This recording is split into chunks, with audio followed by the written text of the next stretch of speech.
से अगर नहा, ये दाढ़ी टोपी, ये बिरयानी पुलाव, ये कौरमे नजर नहीं आएंगे, याद रखना।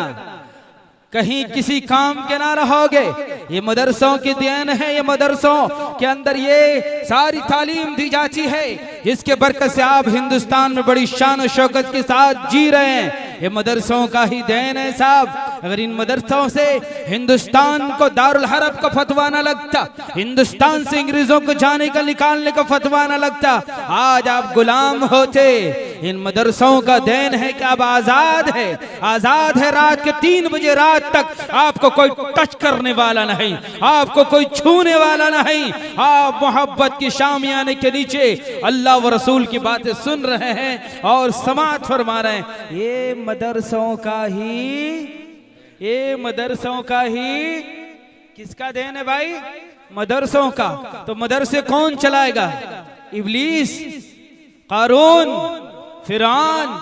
नहीं, आप चलाएंगे और हम चलाएंगे। ये मदरसे नहीं तो हमारी शनाख्त नहीं, ये मदरसे नहीं तो हमारी पहचान नहीं, ये मदरसे नहीं तो हमारा ईमान सलामत नहीं, ये मदरसे नहीं तो हमारी माँ बहनों की इज्जत और अफ़्फ़तें सलामत नहीं, ये मदरसे नहीं तो आपके जनाजे सलामत नहीं, ये मदरसे नहीं तो आपकी नमाजें सलामत नहीं, ये मदरसे नहीं तो आपकी पहचान सलामत नहीं। ये मदरसे हैं तो आप जिंदा हैं। अगर आप जिंदा हैं तो समझो कि दुनिया के अंदर इंसानियत जिंदा है। अगर इंसानियत जिंदा नहीं तो सारी दुनिया में समझो कि जानवर ही जानवर खड़े नजर आएंगे।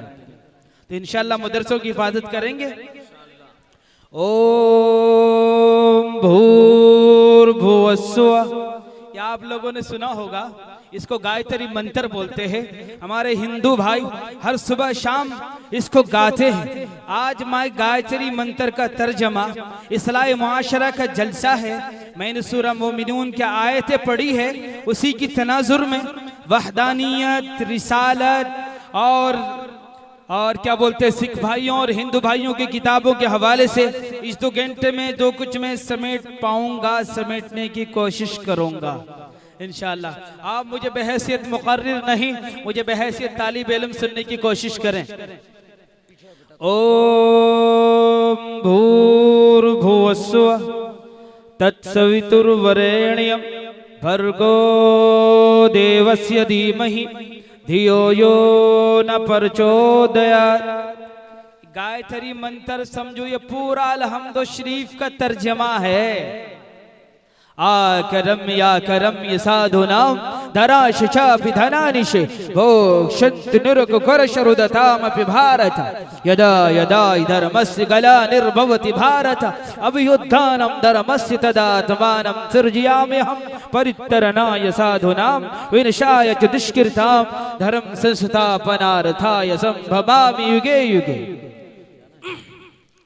अष्टगुणा पुरुष दिव्यन्ति परिज्ञच कोलम यच दमशरुतमच्च पराकर्मच्च बहुभाषिताच्च दानं यथा शक्ति कीर्तिज्ञच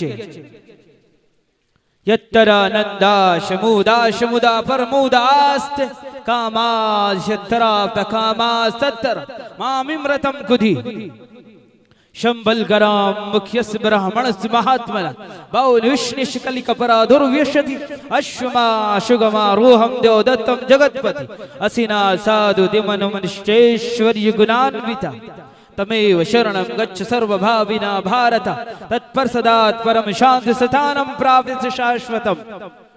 यहाँ न पक्षपात कुछ राखो वेद पुराण संतमत बाको संवत विक्रम दुआनंगा महाकूकनस चतुर्पदंग राजनीति विवा प्रीति दिखावे आपण मत सबका समझावे।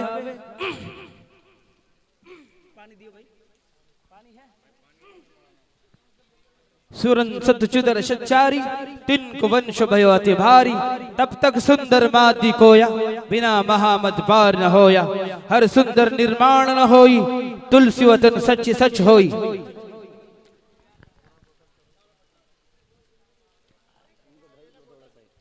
दिल्ली वालों, यहाँ ये दरभंगा कॉलोनी से मशहूर है।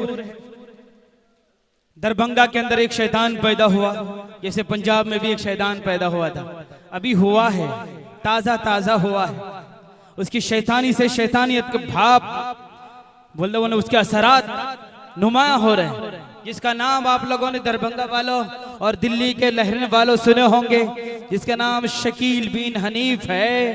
ये शैतान मरदूद कज़्ज़ाब मुसलमा दरभंगा ये दावा करता है कि मैं मेहदी हूं, लेकिन अफसोस की बात यह है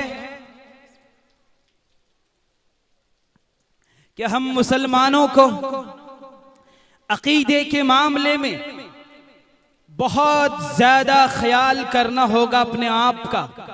अगर आमाल में कमी कोताही हुई तो अल्लाह के दरबार में माफी का ऐलान हो सकता है, लेकिन अगर अकीदे में कोई कमी आ गई तो तमाम आमाल के होते हुए दिल्ली वालों, मेरे नौजवानों, हबितत अमालुहुम वहुवा फिल आखिरति मिनल खासिरीन, के सारे अमाल अखारत ज़ाय बर्बाद हो जाएंगे अगर अकीदे में जर्रा बराबर कमी आ गई। वो जो मेहदी पैदा होने वाले हैं, ये बात मेरे जहन में आ गई कि आप दरभंगा के नाम से, कि दरभंगा का रहने वाला है, शकील बिन हनीफ दरभंगा का रहने वाला है। हमारे पंजाब में भी एक मुसलमान कज़्ज़ाब पैदा हुआ था जिसका नाम मिर्जा गुलाम अहमद कादियानी है, जो अंग्रेजों का पिट्ठू था, जिनका अंग्रेजों का जो ज़र खलीद गुलाम था, जिन्हें अंग्रेजों ने खरीद कर मुसलमानों के बीच में खिलाफशार और मुसलमानों की ताकत को बांटने के लिए उस पे शैतान के बीज को उन्होंने खड़ा किया था, जिसने पूरे हिंदुस्तान के अंदर एक हंगामा मचा दिया था। जिन्होंने ऐलान किया था कि हिंदुस्तान में अंग्रेजों के साए के तले जीना ही आफियत और सलामती है, अंग्रेजों के खिलाफ जिहाद लड़ना हराम है। आज इसी तरह भोले भाले नौजवानों को बर्बाद करने के लिए, उनके अकीदे पर डाका डालने के लिए ये मरदूद, ये जो कई साल जमात में भी वक्त लगा चुका है, दरभंगा ये रहता है महाराष्ट्र के अंदर, ये कहता है मैं मेहदी हूं। लेकिन ये मैं थोड़ा सा आपको बता देता हूं, 2-4 मिनट जरा मेहदी की पहचान रखना, फिर उसके बाद में वेदों की दुनिया में मैं आपको ले जाना चाहता हूं। क्या अल्लाह के जो वो नेक बंदे हजरत मेहदी अलैहिस्सलाम होंगे, वो सैयद होंगे। क्या होंगे भाई, क्या होंगे? और ये शकील बिन हनीफ का बच्चा सुनने में आया कि पठान का बच्चा है। किसका बच्चा है? किसका बच्चा है? अगर हमने बिरयानी अगर हजम करनी है तो आपने भी करनी है, ठीक है। शकील बिन हनीफ किसके बच्चा है? ये पठान का बच्चा है। और वो जो मेहदी पैदा होंगे वो मदीने में होंगे। कहां पैदा होंगे? मदीने में होंगे। और ये जो मेहदी शैतान मरदूद पैदा हुआ है, ये कहां पैदा हुआ है? कहां पैदा हुआ है? अरे बोलो ना मेरी जान। दरभंगा में पैदा हुआ है। कहां पैदा हुआ है? दरभंगा में। और वो जो मेहदी होंगे जो कयामत से पहले तशरीफ लाएंगे, वो नजीफुत तरफैन होंगे, यानी वो बाप की तरफ से भी सैयद होंगे, वो बाप की तरफ से भी सैयद होंगे। वह हजरत फातिमा की औलाद में होंगे। उनके बाप का नाम अब्दुल्ला होगा, उनकी माँ का नाम आमना होगा, उनका नाम मोहम्मद होगा। और वो मदीने से हिजरत करके मक्का जाएंगे, उनके हाथ पे वहां पे खिलाफत कायम होगी। वहां से हिजरत करके वो फिर बैतुल मक़दिस चले जाएंगे, जहां आज इस्राइल ये दंदनाता फिर रहा है। ये मरदूद, ये मलऊन इस्राइल जो फलस्तीनियों के खून पर नाच रहा है, जिन फलस्तीनियों ने इनको मेहमान बनाया, जिन्होंने इनको बिरयानी खिलाई, जिन्होंने इनको घर बार दिया, जिन्होंने जमीन व जायदाद दिया, आज यही मक्का और फलस्तीन क्या बोलते इस्राइली लोग मुसलमानों की जमीनों में, फलस्तीन के अंदर मुसलमान के गजा के बच्चों के ऊपर एटम बम डाल के, परमाणु हथियार इस्तेमाल करके उनकी जिंदगी से खेल रहे हैं। धरती के सबसे मक्कार कौम ये यहूदी लोग हैं, जिन्होंने हिटलर ने इनको इतना मारा था, चंद यहूदियों को सिर्फ छोड़ दिया था कि दुनिया देखेगी ये लोग कितने मक्कार है, कितने मलऊन है, कितने शैतान है। हजरत मेहदी जो तशरीफ लाएंगे मदीने में पैदा होंगे, आपकी तरबियत मदीने में होंगी। ये बात मैंने इसलिए बता दी, अभी शकील बिन हनीफ को इधर दरभंगा के आसपास में कहीं पकड़ा गया था। हमारे नौजवानों को कोरमा के बारे में मालूम, बिरयानी के बारे में मालूम, चिकन कबाब के बारे में मालूम, उनके मसालों के बारे में मालूम है, लेकिन एक मुसलमान के बच्चे को ये नहीं मालूम कि उनका जो क़यामत के करीब जो उनका मसीहा होगा, जो उनकी रहबरी करेंगे, जो उन्हें सीधा रास्ता दिखाएंगे, जो जद्दाल के फितने से उनकी ईमान की हिफाजत करेंगे, जिनके आने के बाद पूरी दुनिया के अंदर इस्लामी राज का निफाज हो जाएगा, पूरी दुनिया के अंदर अदल इंसाफ कायम हो जाएगा। लेकिन आज के मुसलमान के बच्चों को उस मेहदी के बारे में मैं समझता हूँ 100 में से 10% लोग ऐसे होंगे जो मदरसों में पढ़ने वाले होंगे, उनको मालूम है, नहीं तो 90% लोग हमारे मुसलमान ऐसे हैं जिनको पता ही नहीं कि हजरत मेहदी कौन है, कहाँ पैदा होंगे, बाप का नाम क्या, माँ का नाम क्या, आपका खानदान क्या है, किस घराने से ताल्लुक रखेंगे, कितने साल दुनिया के अंदर जिएंगे, कहाँ आपकी वफात होगी। ये बुनियादी मालूमात है जो तवातुर की हद तक हदीसों के अंदर ये बातें लिखी हुई है। लेकिन मुसलमानों, ये अकीदे का मसला ना होता अभी तो मैं इसको ना छेड़ता। इसलिए आपके दिल्ली में भी इनके जो चेले हैं, चपाटे हैं, करीब पहुंच चुके हैं। आपके निजामुद्दीन के आसपास इनके चेले रहते हैं। आप अगर आपको किसी ऐसे चेले से मुलाकात हो जाए, आप मौलाना सैयद साहब से मुलाकात कराएं, अपने उलमा से मुलाकात कराएं, ताकि आप लोगों को मसले की नौइयत मालूम हो, हकीकत अच्छी तरह आप लोगों के सामने आए।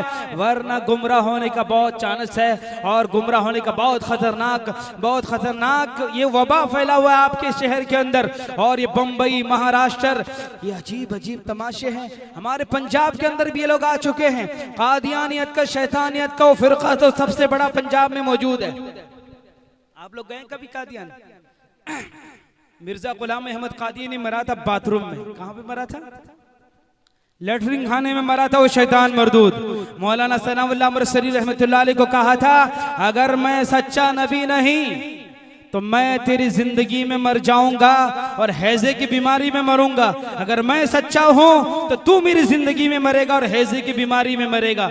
मौलाना तो जिंदा रहे लेकिन हैजे की बीमारी में मरा मरदूद, और लेटरिन खाने के अंदर मरा है। अल्लाह ने बहुत खतरनाक मौत दी है। अंग्रेजों का गुलाम लंदन के अंदर इनके 5वां खलीफा मिर्जा मसरूर रहते हैं, जहां से उन्हें फंडिंग होती है। मुसलमानों की ताकत को कमजोर करने के लिए इन्हें पैसा दिया जाता है, इन्हें दौलत दी जाती है। लेकिन आपके बिहार और बंगाल के और हिंदुस्तान के 700 बच्चे कादियान में पढ़ते हैं। कितने बच्चे पढ़ते हैं? 700।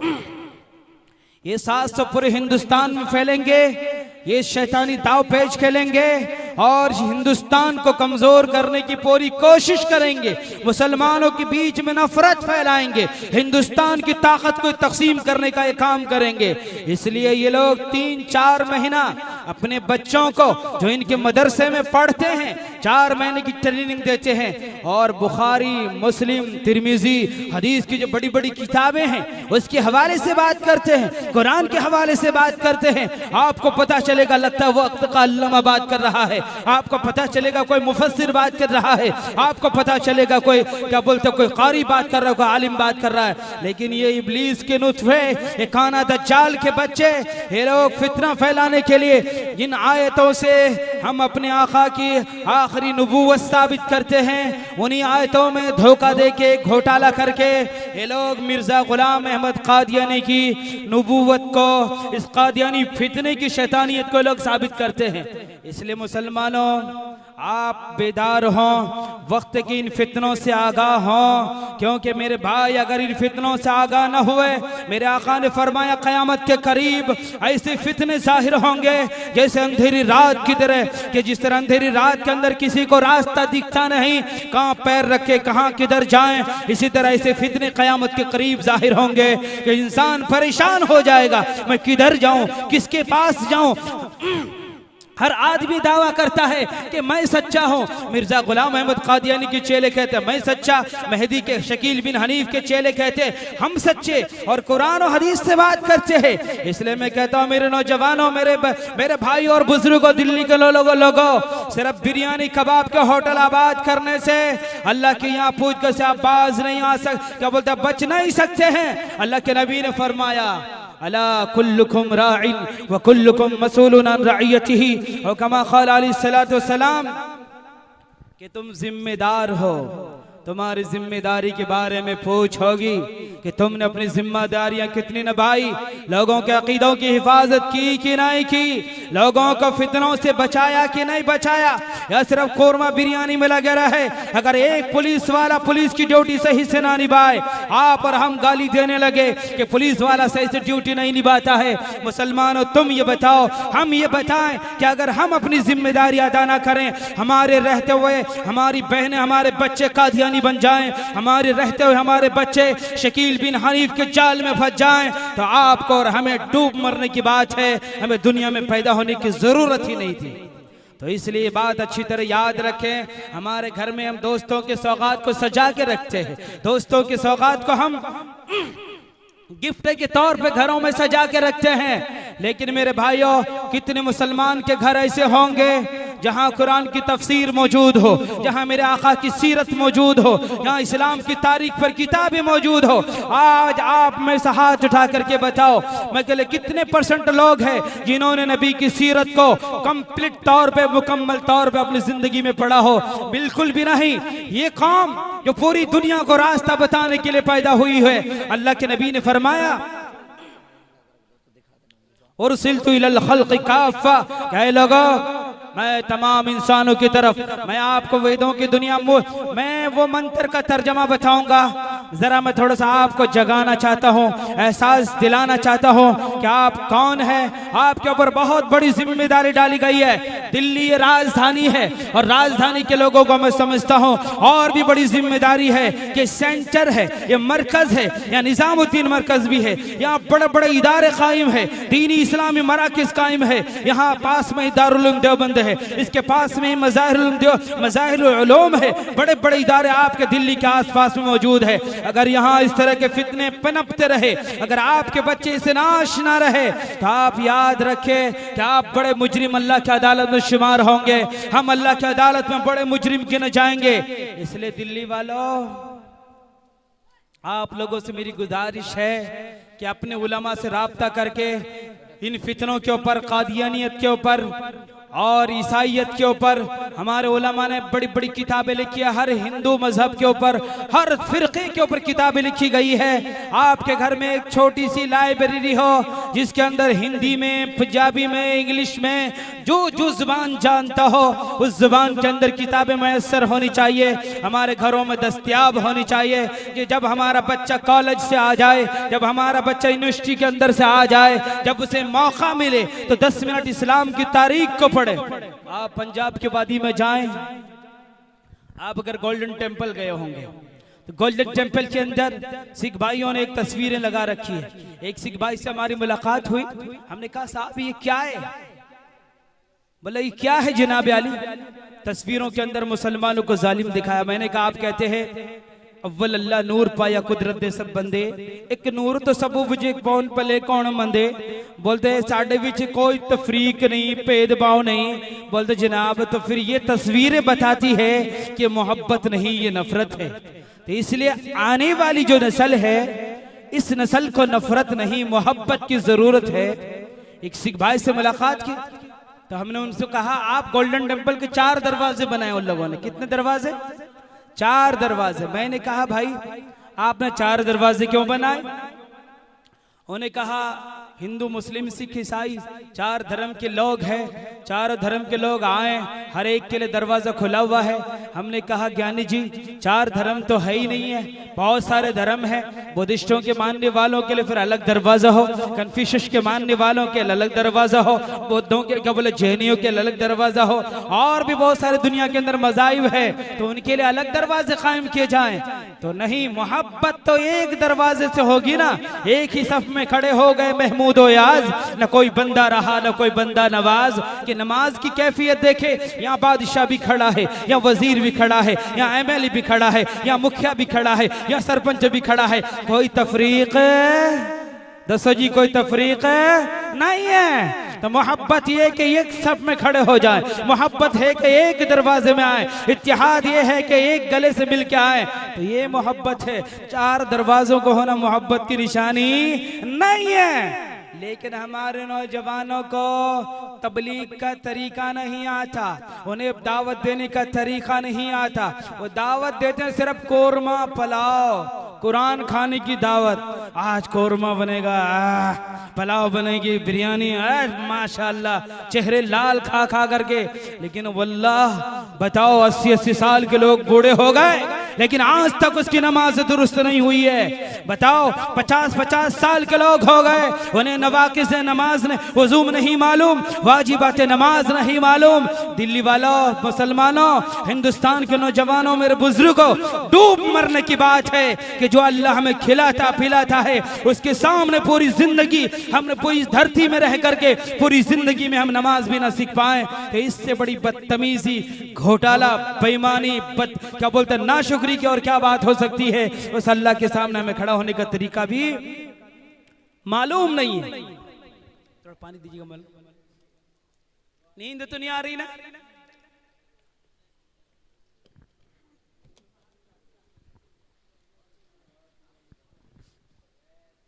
सिख भाई अपनी तारीख को, उससे जब हमने ये कहा क्या आप ये तारीख, हमारा हाल पता किस तरह है? हम सिर्फ सूरत हाल बताते हैं। हम पर ये हो गया, मोदी जी ने मार दिया, योगी जी ने हमें पेल दिया, हम पर बुलडोजर चल गया। याद रखो, जब तक आप अपनी औकात में नहीं आएंगे, ये मोदी जी नहीं, योगी साहब नहीं, कोई और नहीं, ये तो जब जब भी तुम पीछे हटोगे तो जालिम तुम पर मुसल्लत किए जाएंगे। वो किसी भी शक्ल में हो सकते हैं। कोई वक्त का कारून को फिरौन, किसी को भी अल्लाह आपके ऊपर बिठा सकता है। अल्लाह तादाद नहीं देखता। कम मिन फियतिन कलीलतिन गलबत फियतन कसीरतन बिइज़्निल्लाह। अल्लाह ये नहीं देखता कि तुम हिंदुस्तान में 40 करोड़ हो, तुम्हारे 60 कंट्रियां मुसलमानों की है। अल्लाह ये देखता है कि ईमान का टेम्परेचर क्या है, ईमान का पावर क्या है, ईमान का पोजीशन क्या है। अल्लाह छोटी छोटी जमातों को वलक़द नसरकुमुल्लाहु बिबद्र व अंतुम अज़िल्ला या तय्यबम बुम देव सवाश वतनरता कि जंगे बदर में तुम्हारी क्या थी? तुम कुछ भी ना थे, तुम डरे हुए थे, तुम सहमे हुए थे, तुम्हें ऐसा लग रहा था दुनिया तुम्हें उचक कर खा जाएगी। लेकिन हमने हमने तुम्हारी मदद की, हमने तुम्हें ताकत दी, तक़वियत दी। दुनिया ने देखा छोटे छोटे मासूम से बच्चे, वक्त के जो बहुत बड़ा सांड था, सांड जानते कौन था? अबू जहल, बहुत बड़ा सांड था। लोग कहते उसके अंदर 12 घोड़ों की ताकत थी। अल्लाह बेहतर जानता कितने घोड़ों की ताकत थी। छोटे छोटे बच्चे, आज हमारे बच्चे मैच के शौकीन हैं, उनसे पूछ लो सचिन ने कितने रन मारे हैं, कौन से जमाने में कौन सा मैच हुआ है, किसने रन बनाए हैं, सब कुछ बताएगा। लेकिन अगर इस मुसलमान के बच्चे से पूछ लिया जाए, खुलफाए राशिदीन के नाम बता दें, उन्होंने कितने साल हुकूमत की बता दें, खिलाफत राशिदा कितने साल चली बता दें, मुसलमान के बच्चों को मालूम नहीं है। जिस कौम के इल्म का या आलम हो, जिसके इल्म का टेम्परेचर हो, बताओ दुनिया में हुकूमत कर सकता है? उस पर तो जालिम हुकूमत करेगा, उस पर तो वो शैतानी हुकूमत कर सकता है जो उनके लोगों को पीसेगा, उनको चक्की के अंदर डाल दिया जाएगा। इसलिए मुसलमानों, अल्लाह हमारी तादाद नहीं देखता है। मैं यहाँ सिर्फ इसलिए बैठा हूँ कि आपका जहन जरा मैं दाइया न बनाऊं, क्योंकि आपको मैदान में जाना है। पंडित जी से भी आपकी मुलाकात होगी, ज्ञानी जी से भी आपकी मुलाकात होगी, आपके बुद्धिस्टों से भी मुलाकात होगी, आपके जैनियों से भी मुलाकात होगी। हर एक के सामने दावत का तरीका, उदउ इला सबील रब्बिका बिल हिकमा वल मौइज़तिल हसना वजादिलहुम बिल्लती हिय अहसन। दावत के तरीके अलग अलग है। पंजाब वालों के लिए हो सकता है जो तरीका हो वो दिल्ली वालों के लिए ना हो, दिल्ली वालों के लिए जो हो सकता है महाराष्ट्र वालों के लिए ना हो, जो महाराष्ट्र वालों के लिए हो सकता है मुंबई वाले के ना हो, क्योंकि हर कौम की मिजाज अलग अलग है, हर एक की जहनियत अलग अलग है, तो इसलिए हर लोगों का अंदाज अलग अलग होगा। तो पंजाब में वो लोग सिख भाई जो है एक वहदानियत को मानते हैं, एक अल्लाह को मानते हैं। हिंदू भाइयों से पूछो वो भी कहते हैं हम एक अल्लाह को मानते हैं, और ईसाइयों से पूछो वो भी कहते हैं हम एक अल्लाह को मानते हैं। यहूदियों से पूछो उनको कहो वो भी कहते हैं हम एक अल्लाह को मानते हैं। तो दुनिया की कोई कौम ऐसी नहीं है जो ये ना कहे कि हम एक अल्लाह को नहीं मानते। सिर्फ गलती जो है थोड़ी सेटिंग और फिटिंग के अंदर गलती है। अभी मैंने आप लोगों के सामने गायत्री मंत्र पढ़ा। हिंदू भाई बोलते, हिंदू भाई हमारे 33 करोड़ देवी देवताओं को पूजते हैं ना, लेकिन वेदों की दुनिया में अगर आप जाएंगे तो आपको पता चलेगा कि वेदों में एक परमेश्वर, एक मालिक की बंदगी करने का हुक्म दिया गया है। और उसमें कहा गया जब आप रामायण कथा को पढ़ेंगे या सुनेंगे या देखेंगे तो आपको मालूम होगा जब राम जी वनवास काटने के जंगलों में जाते हैं, सीता जी को रावण उठा करके ले जाता है, तो उस वक्त राम जी पूरे जंगल में हाय सीते की आवाज निकालते हैं। तो इस बात की निशानी होती है कि राम जी कह रहे होते हैं कि हिंदू भाइयों, ऐ मेरे मानने वालों, ऐ मेरे भक्तों, कि मैं राम जो हूँ मैं राजा दशरथ का लड़का हूँ, मैं खुदा नहीं, मैं खुदा का बंदा हूँ। मेरी बीवी को एक शैतान मरदूद उठा करके ले गया, मुझे पता नहीं चला, और खुदा वो है जो हर चीज की खबर रखता है, खुदा वो नहीं जिसको हर चीज की खबर ना हो। तो राम जी की जिंदगी बता रही है। राम जी के हाथ में आप देखोगे कि एक माला, वो बनवास में बैठे हुए, उनके हाथ में माला है, वो जाप रहे हैं। वो किसका नाम लेते हैं? उस परवरदिगार आलम का। अल्लाहु ला इलाहा इल्ला हुवल हय्युल क़य्यूम ला ताख़ुज़ुहु सिनतुन वला नौम लहू मा फ़िस समावात व मा फ़िल अर्द मन ज़ल्लज़ी यशफ़अु इंदहु इल्ला बिइज़्निहि यअलमु मा बैना अयदीहिम व मा ख़ल्फ़हुम वला युहीतून बिशैइन मिन इल्मिहि इल्ला बिमा शाअ वसिअ कुर्सियुहु समावाति वल अर्द वला यऊदुहु हिफ्ज़ुहुमा व हुवल अलिय्युल अज़ीम। अगर रब की पहचान करनी हो तो कुरान ने एक दावा किया और उसके ऊपर 10 दलीलें कायम की है। आयतुल कुर्सी ये वो आयत है, कुरान की वाज़ीम आयत है। अगर कोई इसको पढ़ ले, बड़े बड़े आमिल हजरात कहते हैं, अगर कोई ये चाहता हो कि दुनिया के किसी जादूगर का जादू मेरे ऊपर असर ना करे, तो बुजुर्गान दीन फरमाते हैं कि 3 मरतबा हर नमाज के बाद, अव्वल आखिर 3 मरतबा दुरूद शरीफ या 5 मरतबा या 7 मरतबा 11 मरतबा दुरूद शरीफ पढ़ के 3 मरतबा आयतुल कुर्सी पढ़ लो, और दिमाग ही दिमाग में अपने ऊपर चौहद्दी कर लिया जाए, अपने ऊपर हिसार कर लिया जाए। अगर दुनिया का कोई बड़ा से बड़ा जादूगर आप पर जादू चलाने की कोशिश करेगा तो आपके ऊपर जादू का असर दसो जी दादू का ऊपर असर नहीं होगा। कोई दुनिया की ताकत गारंटी के साथ इलाज है उसी आयतुल कुर्सी के अंदर, जिसको हम दम करते हैं, जिससे जिन्नात भगाते हैं, जिससे हम शैतान भगाते हैं। इससे अकीदे का शैतान भी इसी आयत इसी कुरान की आयत से भागेगा। अल्लाह फरमाता है कुरान के अंदर, कई लोगों दुनिया में जितने लोग बसते हैं, दिल्ली वालों सुनो, आज मुसलमानों का भी हाल है। यहाँ हजरत निजामुद्दीन रहमतुल्लाह अलैह का मजार है, सारी दुनिया जाती है, बहुत से लोग वहाँ, हम भी जाते हैं, आप भी जाते हैं, और जाना चाहिए। अल्लाह के नबी ने फरमाया कब्रिस्तान जाया करो। क्यों जाया करो भाई? क्यों जाया करो? इसलिए जाया करो कि तुम्हें मौत याद आएगी। इसलिए नहीं जाना कि वो औलाद देने की कोई डिपू है कि बाबा जी मेरी दुकान नहीं चल रही है, बाबा जी मेरा बेटा पैदा नहीं हो रहा है, बाबा जी मेरा काम नहीं हो रहा है। ऐसा नहीं। बुजुर्गान दीन पे मजार पे जाएं और फातिहा पढ़ें और उनके लिए दुआ करें, उनके लिए दुआ करें। अल्लाह ने करवट करवट चैन सुकून नसीब फरमा। जिस तरह हम अल्लाह के नबी के लिए दुआ करते हैं, हर नमाज में दुआ करते हैं, हर तहियात के बाद दुआ करते हैं, अल्लाहुम्मा सल्ली अला मुहम्मद व अला आलि मुहम्मद, कि अल्लाह रहमत नाजिल फरमा। किसके लिए दुआ कर रहे हैं मालूम? दो जहां के सरदार मोहम्मद रसूलुल्लाह सल्लल्लाहु अलैहि वसल्लम के लिए हम दुआ कर रहे हैं, रहमत के लिए। ये तो आपके दीवाने हैं, ये तो आपके चेले हैं, ये तो आपके मानने वाले हैं। जब रहमतुल लिल आलमीन के लिए दुआ मांगी जा सकती है तो इनसे भी दुआ नहीं मांगी जाएगी, इनके लिए दुआ मांगी जाएगी। हाँ, इतना तो कर सकते हैं कि इनके सदक़े में दुआ कर सकते हैं। ये नहीं कि बाबा जी ये कर दो, मेरी शराब की दुकान नहीं चल रही है, हाँ साडा कारोबार नहीं चलता, वो बाबा साडा मसला हल कर दे। इस तरह की कोई गल नहीं आने वाली इत्थे जनाब। हर बंदा नमाज में खड़ा होता है, इय्याका नअबुदु व इय्याका नस्तईन।